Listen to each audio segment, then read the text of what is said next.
Hi guys, আজকের ভিডিওতে আমি আপনাদের দেখাবো যে আপনারা আপনাদের চ্যানেলে কিভাবে কাস্টম ইউআরএল সেট করতে পারবেন। এর কিছু বেনিফিট রয়েছে, যেমন আপনারা যখন আপনাদের বন্ধুদেরকে লিঙ্কটা শেয়ার করবেন আপনার চ্যানেলের, তখন সেখানে অনেকগুলো হাবিজাবি নাম্বার থাকে, সেগুলো মনে রাখা অনেক কষ্টকর।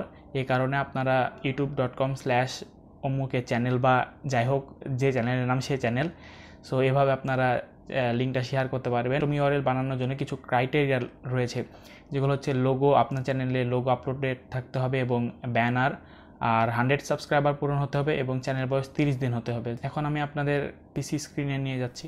তো কাস্টম ইউআরএল সেট করার জন্য গুগল ক্রোম থেকে আমি চলে যাচ্ছি ইউটিউবে, এবং এখান থেকে আপনারা যাবেন ইওর চ্যানেলে। তারপর সেখান থেকে কাস্টমাইজ চ্যানেল এই অপশনটিতে ক্লিক করবেন এবং চলে যাবেন বেসিক ইনফোতে, এবং নিচে গেলেই আপনারা সুযোগ পেয়ে যাচ্ছেন এটি চেঞ্জ করার। সেটে custom URL for your channel, এখানে ক্লিক করবেন।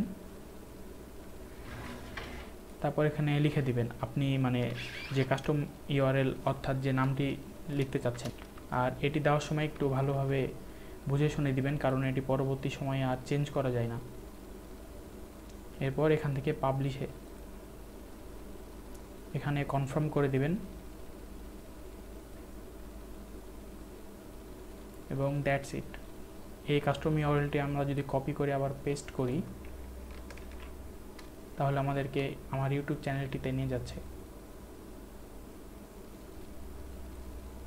সো গাইজ, ভিডিওটি ভালো লাগলে অবশ্যই লাইক করবেন, শেয়ার করবেন আপনার বন্ধুদের সাথে, আর চ্যানেলে নতুন হলে স্ম্যাশ দ্য সাবস্ক্রাইব বাটন।